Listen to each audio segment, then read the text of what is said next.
Welcome to the Unofficial Steelers Podcast, the podcast so unofficial it doesn't have a home.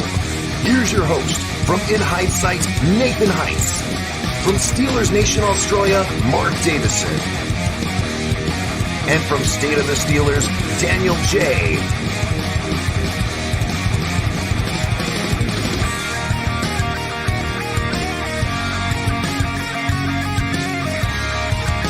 Here we go. Ladies and gentlemen, it's another episode of Unofficial Steelers Podcast with Daniel J. and I. And we are unfortunately going to be talking about certain things that happened last week. We'll be talking about the game on Thursday. We'll kind of be talking about how we feel, see what you guys are saying. Daniel, as we sit here on Tuesday, as we sit here on a Tuesday, we're a couple days removed from that sickening product that we saw on Sunday. Do you still feel the same way? Do you feel a little more easy? Do you feel more pissed off? How do you feel? Well, I mean, I was embarrassed the first day, and what I had to do was I just left. Me and the wife, we went out and I got away from football. It was so bad. I normally do a post-game show, and I was like, yeah, I don't want to do it. I'm just so blah. It was so embarrassing. It was disappointing. And, more stuff keeps coming out. After the game, Jaylen Warren, Minka Fitzpatrick talk about, taking the team lightly. Today, Diontae Johnson talks about taking the team lightly. Even after Coach Tomlin comes out and kind of says, no, those players were probably just answering the question, in a roundabout way, based on the way that they were asked the question, right? Mm-hmm. And then the next day, Diontae Johnson comes out and says the same thing. So either they don't listen, or they're not listening to their coach. They don't care. And, everything is just an example of an immature team with no leadership. You saw Diontae Johnson, who, was under some scrutiny last week because of a fumble he showed no effort for. Right. And so much to the point where everybody looked past the fact that Jaylen Warren fumbled the ball because of the effort he was trying to do. He was trying to get, gain more yards, based on his effort. He coughed the ball up. He shouldn't have done it. He shouldn't, it was wrong of him. But at the same time, Diontae Johnson he showed no effort. And then when you're down by 10 or 2 touchdowns at the end of the game, you score or 3. And you score a meaningless, touchdown, and you're celebrating there. I just feel like maybe perhaps, when Najee Harris came out with those statements last week or the week before after the loss to the Browns, where he said that there was, when they asked him if there were some players who are me players, maybe not so much, team first players. And he was like, I don't want to talk about anybody else on the team. I mean, obviously, if that wasn't the problem, he would have just said, no, that's not a problem. But he says, I don't want to talk about anybody else on the team. A lot of people thought that was probably, George Pickens. But I think it might actually be Diontae Johnson. And, maybe perhaps there's a lot there that are going on, in the locker room that we don't know about. Yeah, no, you're absolutely right. And I think that with that comment that you made, I think that was the first step was getting rid of Matt Canada, man. And and there's still problems that are seem to be lurking in the locker room. Probably player frustration, players aren't bought in, whatever the case is. So, what's up, everybody? Good to see everybody in the chat. Good to see all you guys tuning back into the show. We appreciate seeing you guys here. Yeah, guys, this is going to be just an episode. I'm sure most of you probably know what to expect. Let us know your thoughts, how you're kind of feeling as this week's going on from Sunday, and everything like that. Daniel, as I sit here, man, I'm still disgusted. I'm still disgusted. I'm just grossed out from it.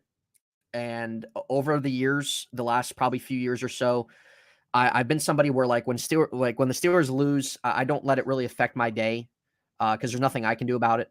I like to enjoy the rest of the football games because football is only here just a certain time. But last Sunday, man, was the first time in a little while I was truly sick into my stomach of this team. I was sick. After Kenny got injured and they failed that fourth and goal play, I turned off the game. I knew the game was going to be a disaster. I had zero desire to watch Mitch Trubisky the rest of the game. I had zero desire to see how things unfolded. This is the fourth game now where the Steelers have just had ugly, horrific losses handed to them.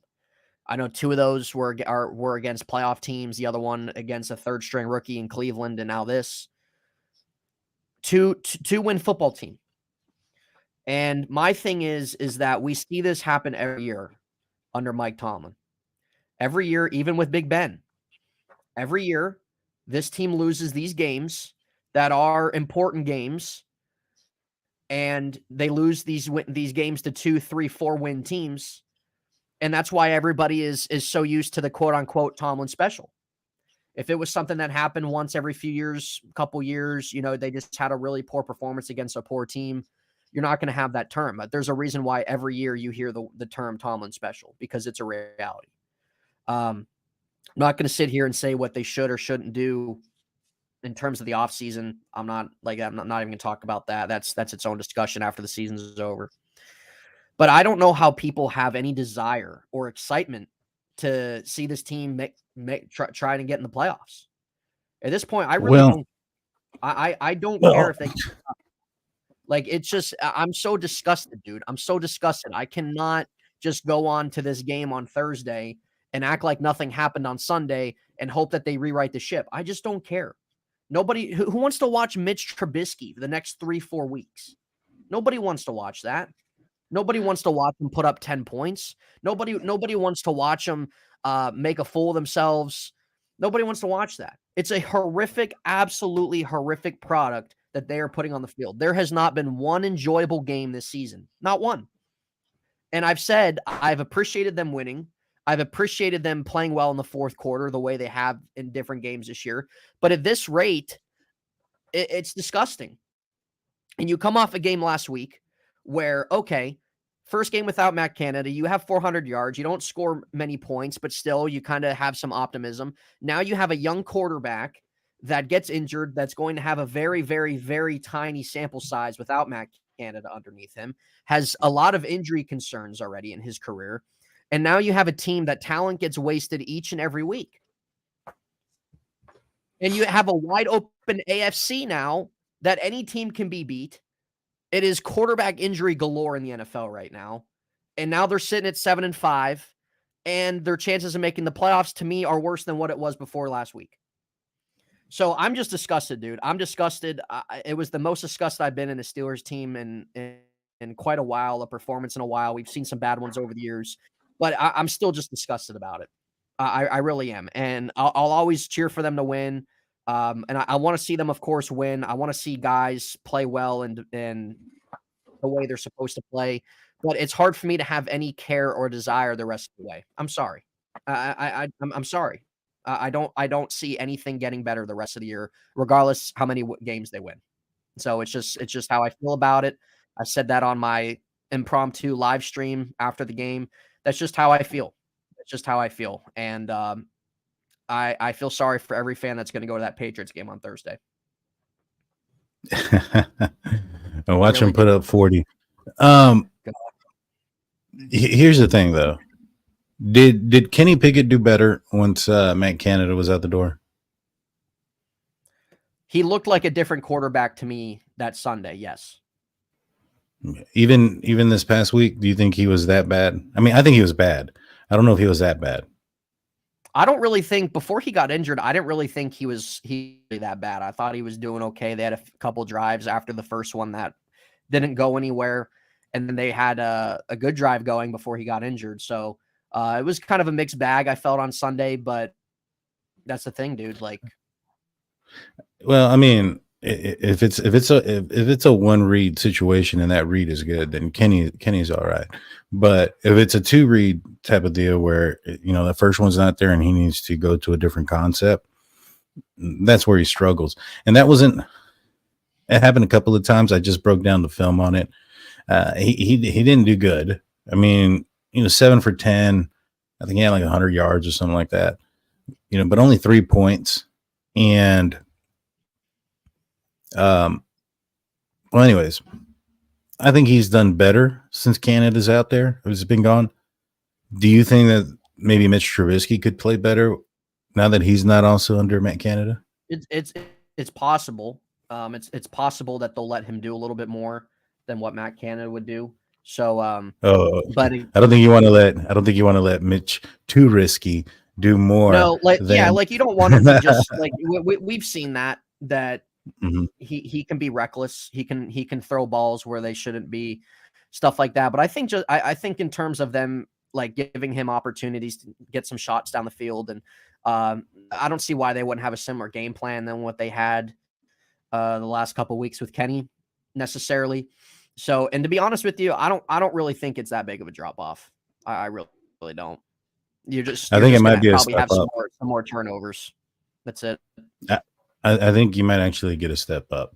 Not very big, but you might. I'm breaking down some film on Mitch Trubisky from this past game. That's going to be my next video. If you guys haven't seen the earlier one I just dropped on Kenny Pickett, it's out there on my channel. Tomorrow night, the Mitch Trubisky film is going to drop. And I'll tell you this, there's a lot of plays that don't work when Kenny Pickett is, back there, that there are receivers open. It's happening constantly. When I watch the Mitch Trubisky plays, that's not the case. When those plays don't work, it's because everybody's covered. The defense won. There's nowhere they can go. And then he gets kind of too risky and he tries to force something. So if there is something to find there, he does okay. Now I don't trust his accuracy. I don't trust his decision making. I don't like the way he throws the ball. No, I don't either, man. I don't either. Sometimes I just sit and laugh, like at certain times, like last year, and just certain points when he plays. See, I think he's just a little funny to watch, just because it's just so awkward. Yeah. I don't like much of Mitch Trubisky's game, but I will say this: he does see the field better than Kenny Pickett, and yeah. So with that being said, if they can manage the risk aspect and really get him to just be the game manager, like bring back Matt Canada for this. I'm just kidding. Don't bring him back. Rehire him. No. Rehire him so that way Mitch Trubisky don't throw interceptions. No, as long as they can probably manage those type of things, I think the team's going to be all right. But as far as a long-term answer, I don't think there's a long-term answer on this team at the quarterback position. There's not, man. There's not. Like you mentioned before, Kenny Pickett, there's a durability issue. Can he overcome the issues that he has now? Outside of the durability issues, I don't know. I haven't really seen any progression there.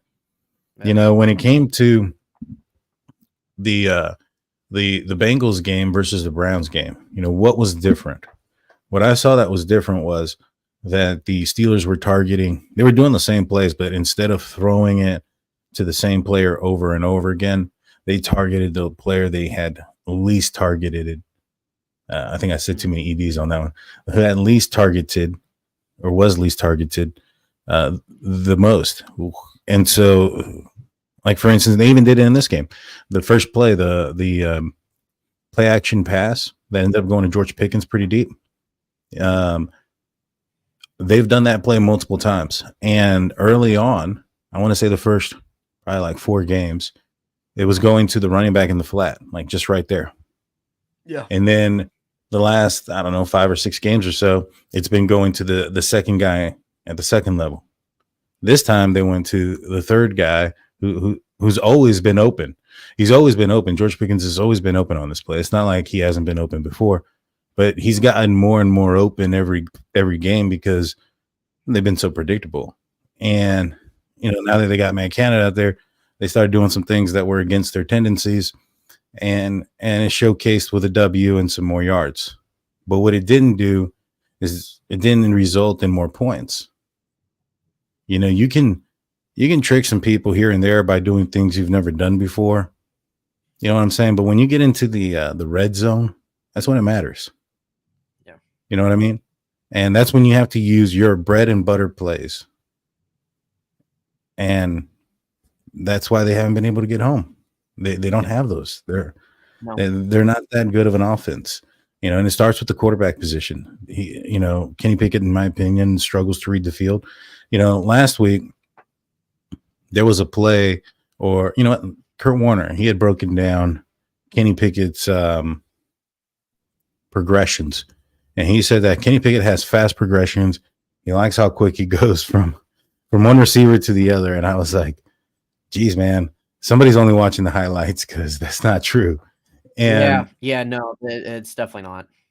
Yeah, and I had somebody in the comment section say, you know, who should we believe, you or Kurt Warner? And I was like, well, you know, Kurt Warner's a Hall of Fame Super Bowl winning quarterback. He probably knows a lot more than me when it comes to film and stuff, but he's also a very big team. He's not just a Steelers. Believe me, he does not watch every Steeler game in its entirety every week. Right, so he doesn't have all the tendencies down and whatnot. I will put my what I thought on that. Yeah, what I thought that Kenny Pickett has been doing this entire time, when it appears that he's going to his second read, is he's looking off. You know, it was always going to go to the right. The only reason he looked to the left is because that's the way the design of the play is. You look to the left to hold the safety, and then you go to the right. And this past game was a clear example of that.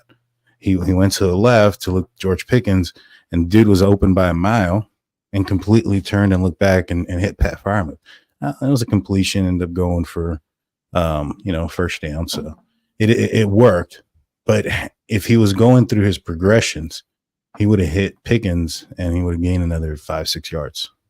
You get what I'm saying? So I don't think he's actually going through his progressions. I think he's just looking off. His mind is already set. You know what I mean? And that's not going to fly in the NFL. No, it ain't. It's really not. And I think that's just something that there's a lot of fans out there that recognize this, but there's some that still just don't want to come to that conclusion of having a conversation about your quarterback room next year. And there was somebody put a comment. Where's that? Steelers Freak said, I'm worried about the potential horror show that could be last year if the QB situation isn't fixed. And it needs to be addressed. It needs to be addressed. I'm not going to sit here and say what they should or shouldn't do right now, but it needs addressed one way or another through the draft, to bring somebody else in, because Kenny has not deserved, nor has he earned the starting job next year in any way. He hasn't. Right. So is the realistic way gonna be like, oh, well, this is what the Steelers do. He's going to at least be the starter next year until – I'm not saying what's going to happen, but I'm saying that there needs to be a conversation. I'm saying the guy has not earned the starting job next year. That's what I'm saying. How can anybody look at what he's done and say he's earned the starting job? If reports are true there that, from Gary Dulac, that after the Cleveland Browns game, there was some serious talk amongst, the coaches or whatnot to bench Kenny. So I think that if that's true, then they weren't going to fire Canada. So I wonder whose decision that was after all. Probably was Rooney, man. That's what I'm thinking. I think that the Steelers were going to bench Kenny, and Rooney came in and said, no, fire the coach. Yeah, which was the right thing to do, 100%. I mean, he needed that dead weight off your back regardless. If Kenny got benched, it is what it is. The guy's been miserable this season. But I think nonetheless, I think that it needs to be something needs to be addressed with the quarterback room. Like, you cannot bring back Kenny and Mitch as your 1-2 next year. Well, I think I was listening to 93.7 The Fan on their YouTube channel, and they brought up an interesting point. Matt Canada, he's been in football for a very long time. Mike Tomlin's been in football a very long time. Do you think they would know if he's a bust by now? And you got all these years. Mike Tomlin's got all these years under his belt in the NFL, the highest platform you can play on. I mean, there's only a couple of reasons why you would bench the guy. I mean, maybe just to give him a break, let him reset and things like that. I think that might be the first move before you give up on him. You know what I mean? All right, we're going to sit him down, let him clear his mind. You know what I mean? And then that way he can come back fresh. I think that would have been maybe an option. But if they're considering benching him and they don't think that he can move forward or he hasn't progressed fast enough, which I remember a press conference last year where Mike Tomlin made that comment where he thought that, Kenny Pickett would have progressed a little bit further along or a little bit faster. And if they see that he just can't do it, how do you completely ignore it in the offseason? I don't think you can. Right. And I don't think you can either. And I honestly think Mike Tomlin does realize that. I really do. Mike Tomlin's not a dumb guy.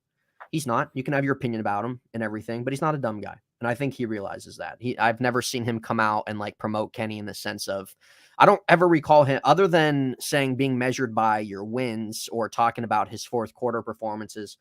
I don't ever recall Mike Tomlin coming out and really saying much about really ultimately praising how good of a player he is, or how good of a game he's had, or we live and die by him. I've never seen anything like that because there's nothing to say about it. So regardless of what people will say that, oh, that's not the Steeler way. Look, you have a GM now. He was to say he doesn't want to do things a little different than the way Kevin Colbert did. They just fired a coach mid-season. Who's to say that some things that they don't normally do, they start doing?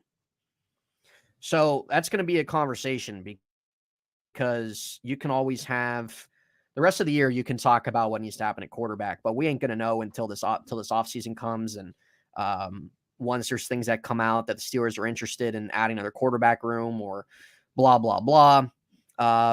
Steelers Lee mentioned something too that I've talked about on one of my shows is him saying the league as a whole has dipped in quality from players, coaches, officiating. It's frustrating. Yeah, man. 100%. I think the league's not good. The league is has not good. To do with a lot of the rules. Huh? It has to do with the rules. Nobody's allowed to practice anymore. How can any of these teams get in rhythm when they're not allowed to hit each other? Well, that's on Roger Goodell. But the point of the matter is the quality, no matter what reasoning the quality's down for, the product sucks. Teams aren't good. Offense that they want to be an offensive league, the scoring's down.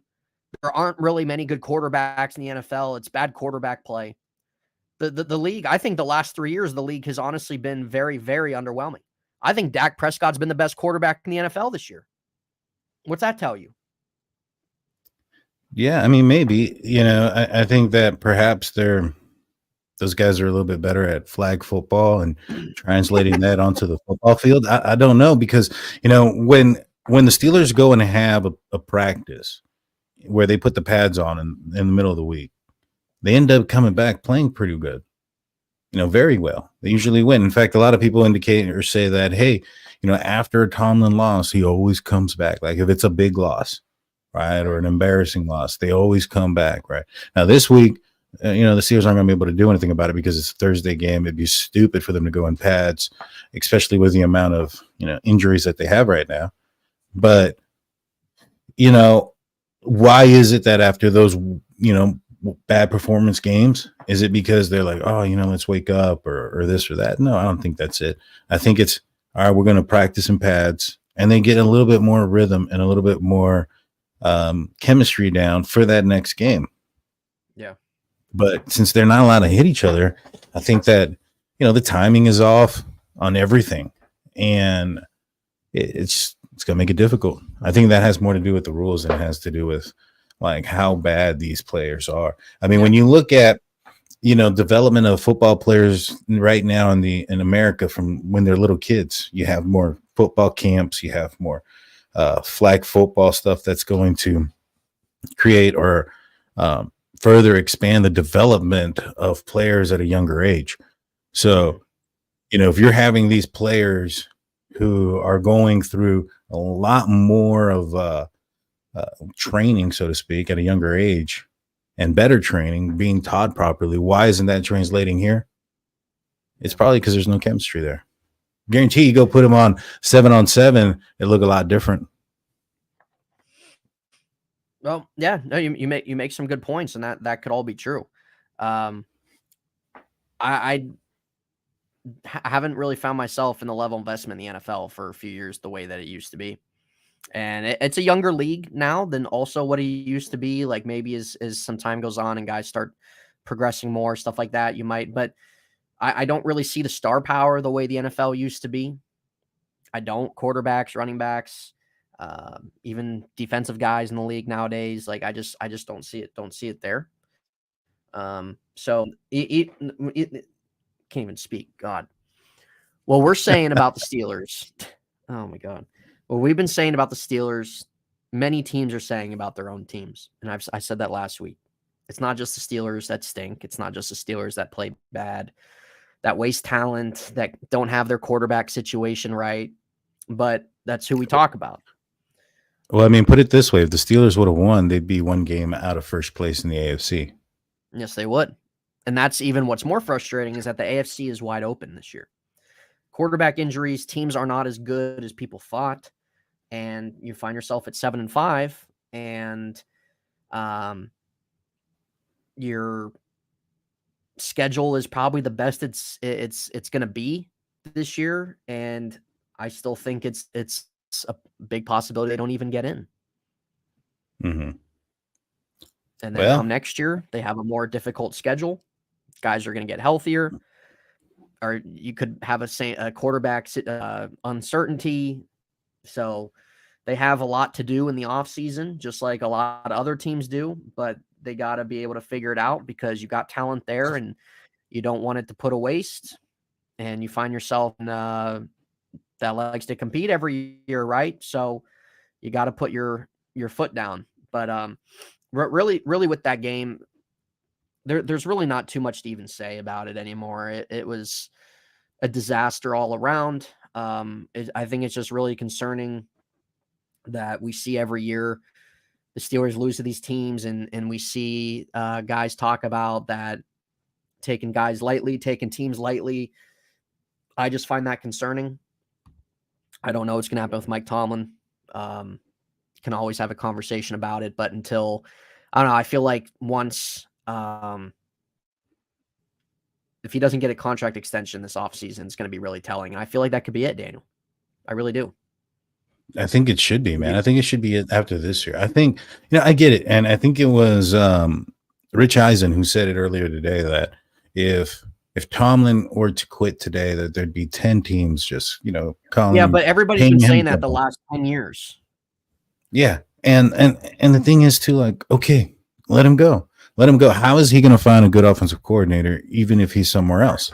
Who's going to want to go and coach under Tomlin as an offensive coordinator if the rumors are true that he is a quote unquote micromanager type of coach? He wants to keep his staff small because he likes to have control. The reason why he kept Matt Canada around is because he can control him. You know what I mean? So what kind of offensive coordinator is going to go there with, what's the goal in mind of an offensive coordinator to be a head coach? Right. You're going to go somewhere where you think that, right. I mean, it's kind of like the opposite of the Andy Reid effect, right? Everybody that goes over there, they don't get a head coaching job over there because the real head coach or the real offensive coordinator is Andy Reid. In this situation is, nobody's going to get a head coaching position because the real the head coach is going to handcuff you. Right. Yeah. 100%. So, I mean, I don't know. I just let him go. You can get some draft picks out of it. I mean, nobody wanted Cowher to go. Everybody wanted him to stay. He had some issues and stuff like that. In fact, everybody wanted him to come back for I don't know how many years. In fact, right now, people would want him to come back. Do you know if he came out of retirement to come back and coach the Steelers, everybody go crazy. Guarantee it. But I think it's just time for something new. He's done it for 17 years. Chuck Noll did it for, I think, around the same amount. I'm not sure, but he did it for a long time. And and he won 4 Super Bowls. And by the time it was time for him to go in the early 90s, everybody was ready for it. Right. Right. The same wasn't with Cowher, but there was a moment in Cowher's career where the Steelers were going 6-10. That's how they ended up drafting Ben Roethlisberger. When they were going that bad, yeah, there was a moment there that people wanted him out. He was able to turn it around. He got into, they got Ben Roethlisberger and went on an unbelievable run. But, once you get Roethlisberger there, you realize how good the rest of the team was that he had built. Mm-hmm. You know what I'm saying? So now with Tomlin, he no longer has any of Coach Cowher's players, which Ben Roethlisberger was his. Right. And this is all on him. And the further we've gotten away from the guys that Cowher had an influence on, the worse we have been. I mean, think about it. Cowher left in 2006. In 2008, we win a Super Bowl. 2010, we get to the Super Bowl, we lose it. And then, our playoff record since is like 3-8 or something like that. Mm-hmm. So the further we've gotten away from them, the worse we've gotten. And then our record has also been, indicative of that as well, going, 9-8 or 8-8 a couple of years out of the playoffs, wild card playoff team that gets knocked out in the first round. I mean, right. Yeah. It's just been down. It's old. It's old. It's tiring.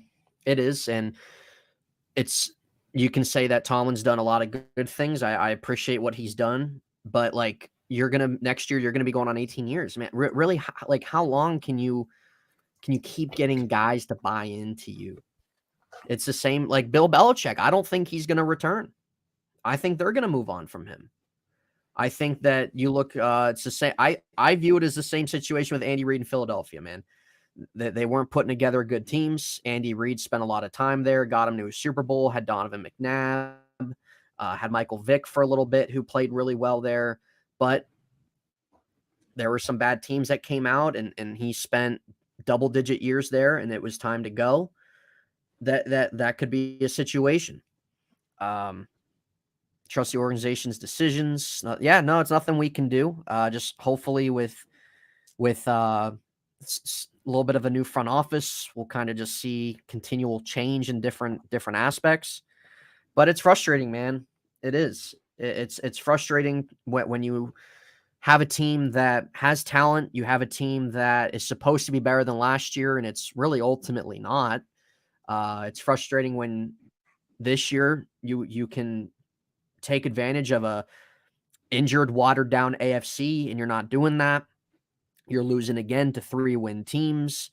The team's ultimately not progressing from a quote unquote rebuild year last year. You're still, I feel like, kind of the same boat. The defense isn't good. It's bottom tier in a lot of categories. You haven't developed Kenny.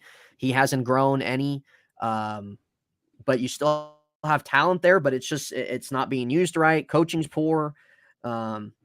It's kind of all over the place, and they have a lot of decision making to do this offseason, things to do.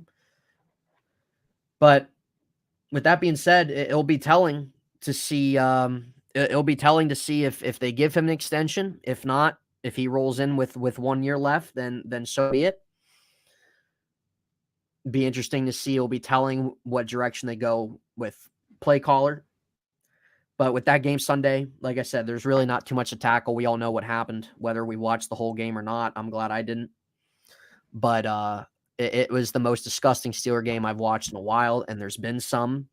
Couple this year, couple last year, year prior to that, each year. But this one it's probably because this one's more fresh, but it was just sickening.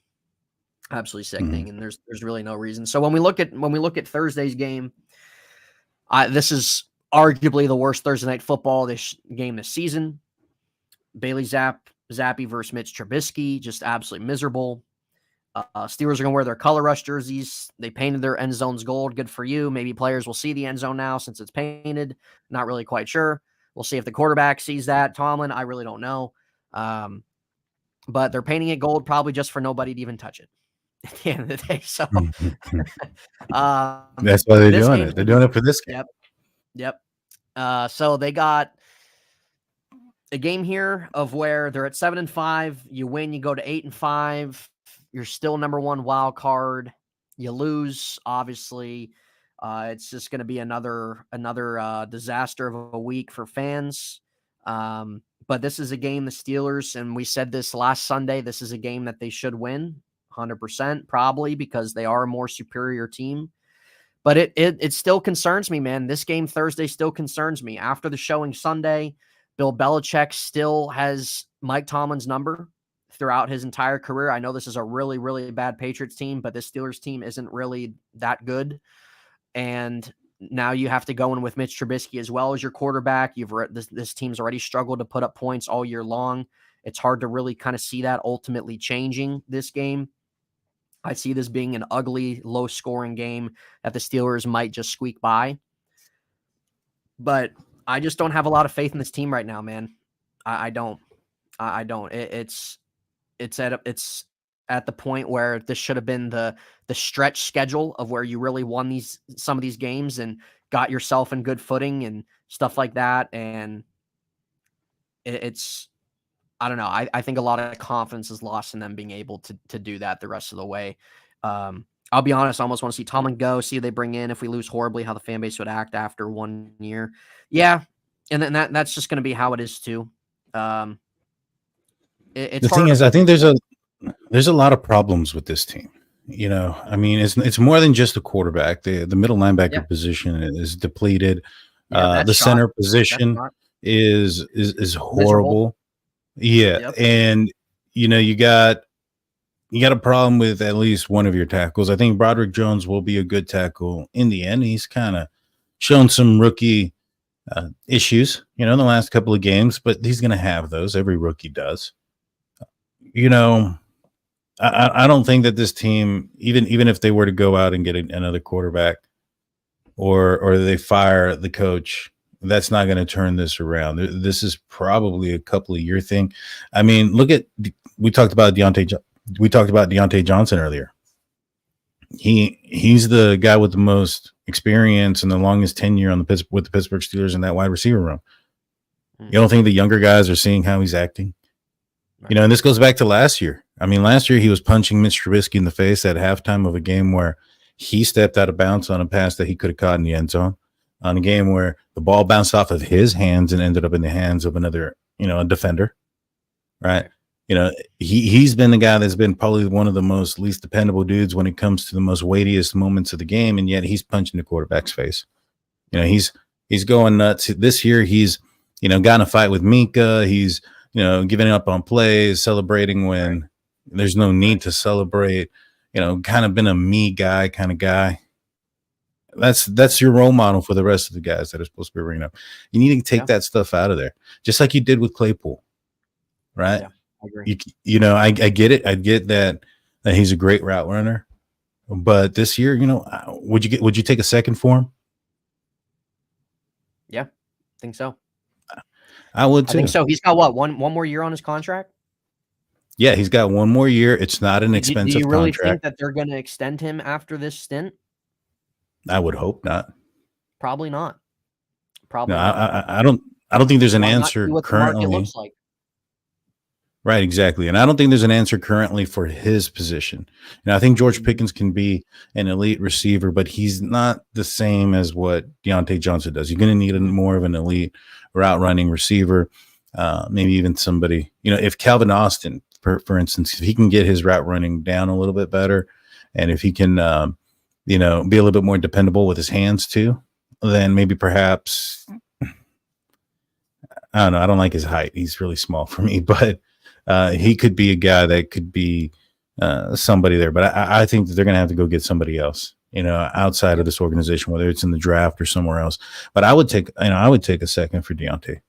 But let's just say, but for those that think that there's no chance that Mike Tomlin's not going to get fired this year. You know, the Pittsburgh Steelers have been doing some things that are uncharacteristic. I mean, if you go back to last year, Kenny Pickett comes in against the Jets with no notice, no anticipation, no preparation throughout the week. You know, it was a surprise to even him because, and even the sports beat writers, because up to that point, Kenny Pickett, that week of practice, did not take any reps with the ones. It was Mr. Trubisky the entire time. So there was zero indication he was going to come in. And it wasn't, from what I understand from the information that I got, Mike Tomlin went in there, said, hey, you're starting, you're sitting, and that was it. I think Art Rooney made a call to him and said, hey, switch it out, which was the right decision. I'm not going to say it wasn't. But, you know, the Steelers benching their captain quarterback, first-string quarterback, for a rookie, where Mike Tomlin had been mentioning even the year before that, while there was talks about Ben retiring, that he's not going to put in a rookie. He doesn't want to do this, doesn't want to do that. So he goes and does this. Off season, they spend a tremendous amount of money. When was the last time the Steelers spend a lot of money in free agency? You know, the draft picks. They go out, they got a great draft. They won the draft. So they won the offseason, they won the draft. Now they fire an offensive coordinator midseason. These are all things that aren't very characteristic of the Pittsburgh Steelers. Do you think that maybe they'll succumb to because I think the firing in Canada also maybe have been succumbing to the fans. You think that that's possible they can do that to Coach T? Maybe go out and get somebody offensively minded? I don't ever want to say 100% certainty on anything, but it leaves some percentage there with just some of the things they've been doing that they don't normally do. So if they would decide to, hey, like let's say they don't finish the year the way that they hoped, whether they miss the playoffs, they win 9 games again, they lose in the first round. No matter what, I don't think this was the season they ultimately hoped for. Probably hope to get more out of their quarterback, hope to get more out of some guys they brought in, double-digit wins, at least a playoff win. You're probably not going to have that. So I think that it leaves with what we've seen this offseason and some of that newness there and Canada getting fired. I think it leaves a small percentage of something like that happening, but I think it even leaves a higher percentage that after next year, they go in a different direction and that whoever they would bring in, offensive minded guy, somebody from the outside, whoever that would be, not going to name any names, but it's there. I think slightly. I think most people, if they would decide to do that, I think most fans would be okay with it in the sense of just wanting change here, because how long can you just keep doing the same thing over and over?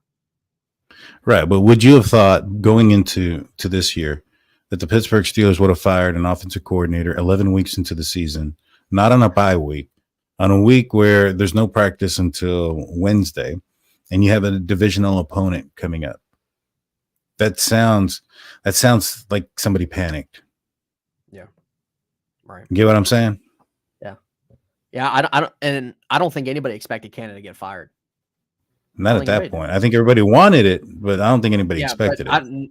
Nobody had any could sit there and say, yeah, he's getting fired after this Browns game. I think everybody expected probably just status quo the rest of the year. So, Art 2's door blame. Yeah, there's blame there. Sticking with the same old, milking out things, not making quicker decisions. At the end of the day, he's the end all be all at the end of the day.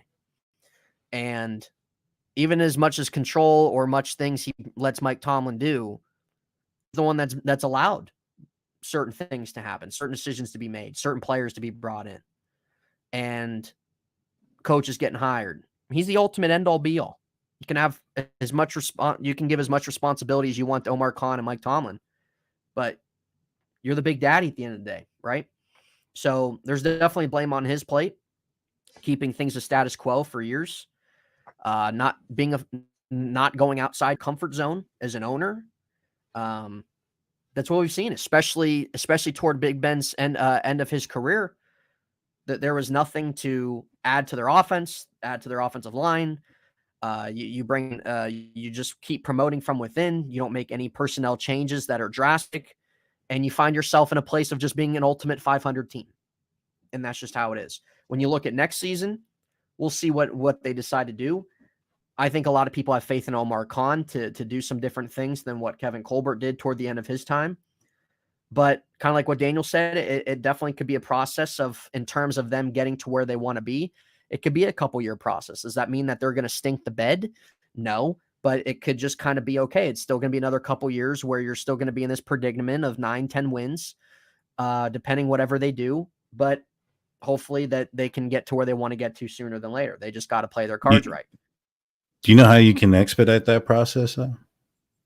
For what? It's a gamble, but do you know how you could expedite it? It's not a guarantee, but it's a possibility. What, right? A quicker process? So you mentioned, quicker process to get to where you want, right? Mm-hmm. You know, there are certain teams that have done it. They've gone from nothing to winning the Super Bowl. Right. Right. So you just said it. Do you think that this team in the next, let's just say we keep Tomlin around, I don't know, next 3 years, 4 years, that especially if they stick around with Kenny, they're gonna do anything, or is that like a waste? It's pretty much a waste. I think really, as we can look at it right now, probably. So you would think that maybe perhaps we would waste TJ Watt's final 4 or 5 years. I don't know how much time he has left, but he's 29 years old, outside edge rusher. They normally don't have the longest of careers. He's already starting to come down with some injuries. I know you said you wouldn't trade him, but I mean, if you can get something for him now, and you can end up going and getting another pass rusher with one of those picks, or a quarterback or something like that, I think you can expedite that process, and at the same time, not drop off a step. And you can also buy, some players there. I mean, especially if you don't have, TJ Watt on the, and I'm not saying they have to do this or that. I want TJ Watt out. I'm just saying that logistically, if you were looking at this, I mean, what made the Patriots so good for so many years? They had a quarterback that was willing to take money for less. That was pretty good. You had players coming there that were willing to play for less also. And you had a coach and an organization that was willing to give up on players that were maybe on the outer end of their prime, but could replace them with somebody, greater talent because, or better talent at that time because of the age of the player that they're giving up and what they're getting in return. You know what I'm saying? And so, I'm not saying, you trade him up. I mean, I don't like what Alex Highsmith has done here recently. I think he had an RN game this past week, but he's been gone. He's been missing since, outside of the first quarter of the year. Got paid, man. It's all that matters. Yeah. Herbig, he's shown some potential, but he's also been injured a lot this year. He's been on the injury report every week for the last 6-7 weeks, dealing with something. He's a little bit on the smaller side. Is he somebody that you can depend on being the full-time outside linebacker? I'm not sure. So, you also have no middle linebacker. You need some help. You need to clear up some of these. You need to get some people to help there. Now, if you were to get a couple first-round picks for TJ Watt, and you don't have that paycheck or that amount of money on the books anymore, now you can go buy some other pieces. You know what I'm saying? So, just a thought. And like I said, don't get me wrong. I love TJ. I'm glad he's a Steelers.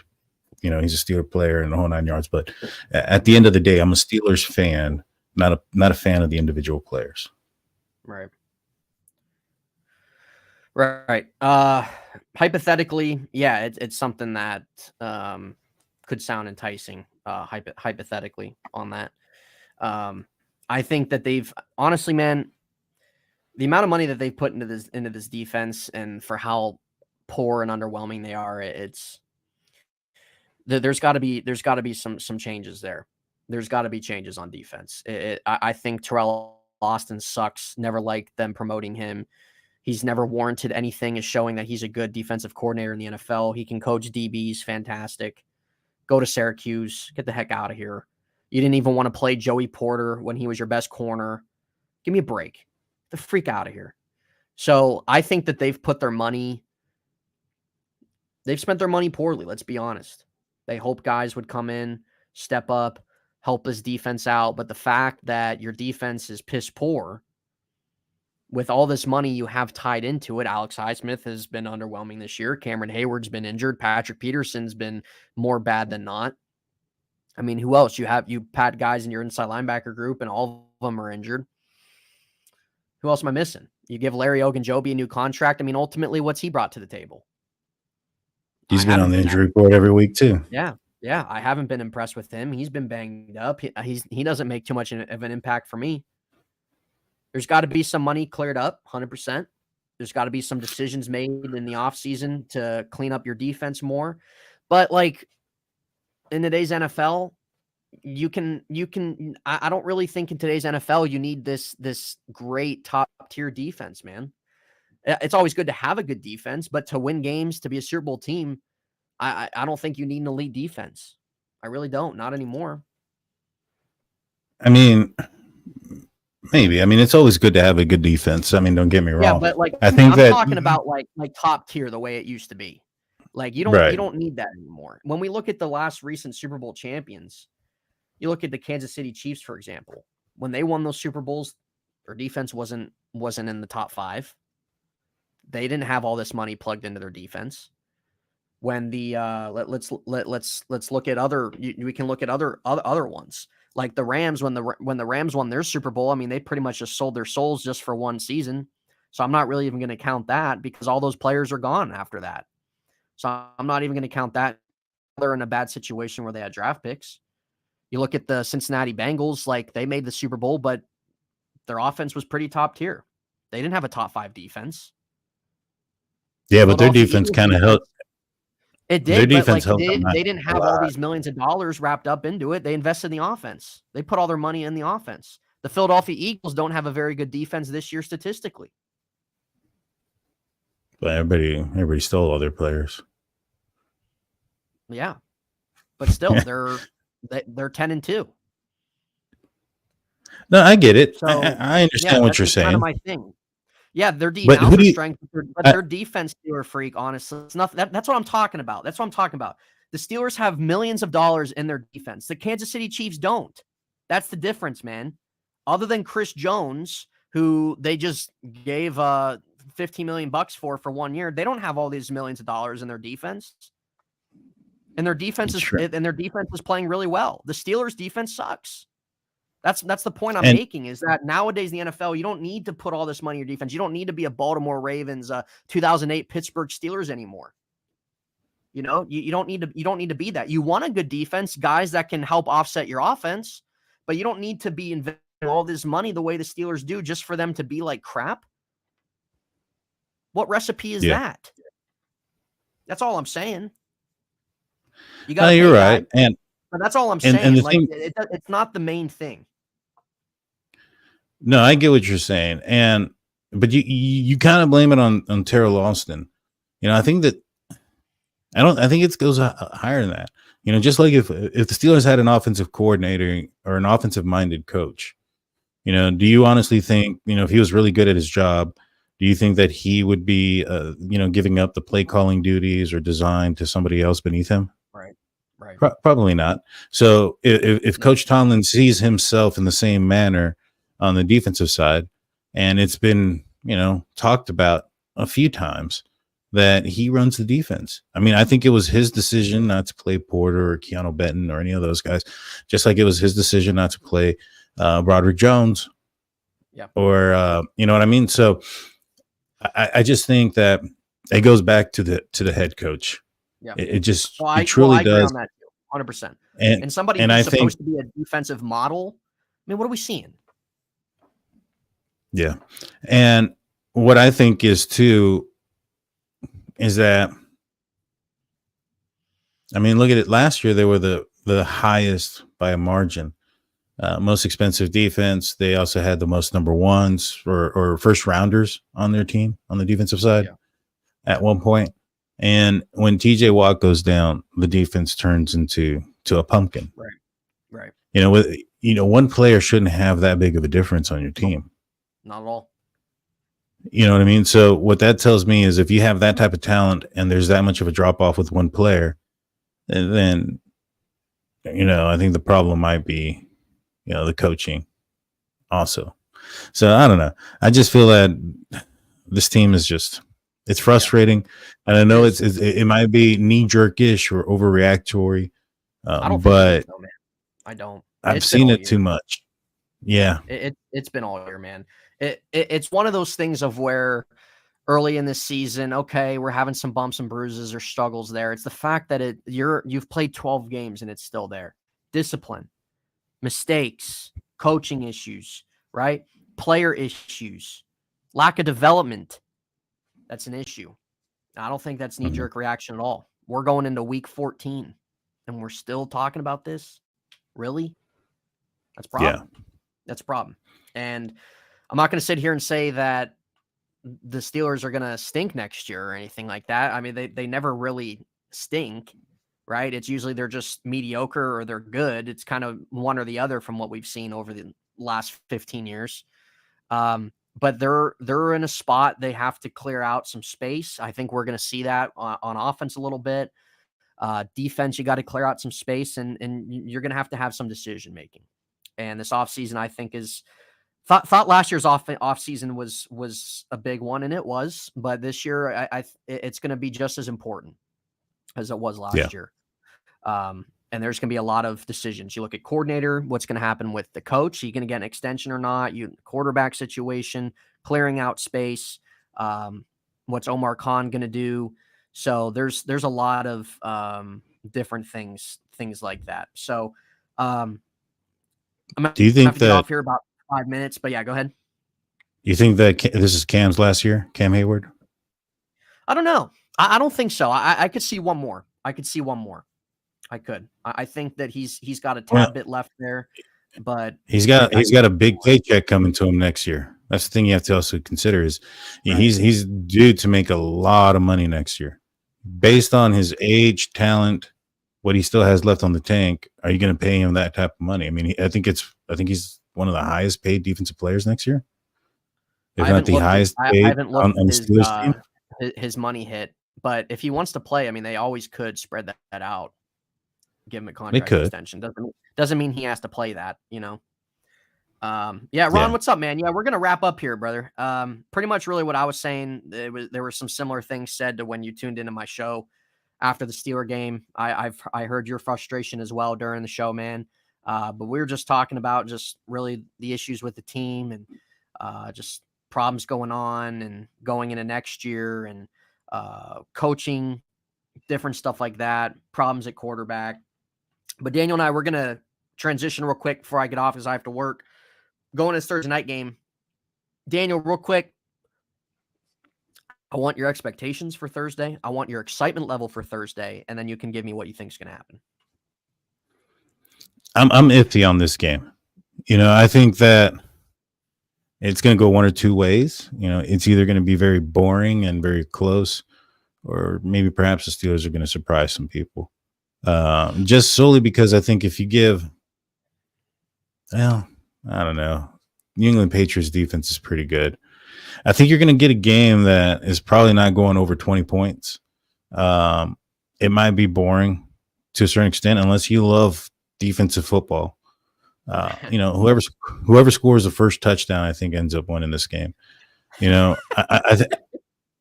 think that the advantage that the Pittsburgh Steelers have, which also, it could be an advantage for the Patriots as well, is they're going in with a couple of unknowns at the quarterback position for this year. Bailey Zappi, I think, is going to start, but there's been some speculation that their third string quarterback, I don't know who he is or what his name is, but when Tomlin was referencing, he was talking about his mobility aspect.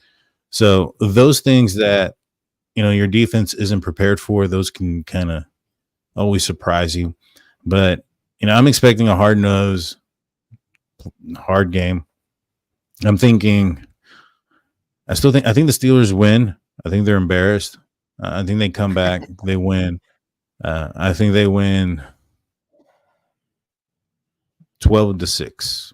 Ooh. Oh my God. Is it even worth for people to stay up and watch that game? I mean, There's only so many games a year. Remember that. In the off season, we're clamoring for football. So enjoy it. Enjoy what you can, because there's only Enjoy a the suffering, handful of guys. games left. Yeah, there's only a handful of Enjoy the games left. suffering, enjoy the endurance. All right, so I'm not excited about this game at all. I really have no desire to watch it. Well, I watch it, of course, because I'm a fan. You know, I know I'd texted Daniel after Sunday. I said I'm not watching the game Thursday. I'll be watching it. That's a knee-jerk reaction. Let's put it that way. That's what that is. But I'm still not looking forward to this game. I'm not excited to watch Mitch Trubisky at all. I hope that they let him. We know the consequences. Sometimes he takes chances, but I hope that they let him push the ball a little bit. Because after this game Sunday, the Steelers have to, they have to come out playing hard after the game they had, and they have to come out. They have to come out aggressive. They have to come out pissed off with what happened Sunday. They have to come out and thinking themselves like, hey, like we know we're better than this. You got to come out with like they're higher end talent. Like you got to come out pissed. You're TJ, Minka, Cam, right? Najee Harris, Pickens. You got to come out pissed, man. You want to make plays. You want to make a statement game somewhat. I mean, it's hard. Like let's say the Steelers win in a good way. It's the Patriots. It's 1-2 wins or 2 games. I mean, but still, like you still want to come out at home and still make somewhat of a statement over like, yeah, we're pissed off from last week. We lost to a 2-win team. We're not going to let that happen again. And we're going to do what we can in terms of making a push here, no matter who our quarterback is, blah, blah, blah. But I still have no, like, that's how it should be, right? In terms of my excitement, I have no excitement for this game. I don't really have any expectations for this game. I don't really have much faith in the Steelers team the rest of the way. Could they get in the playoffs? Sure.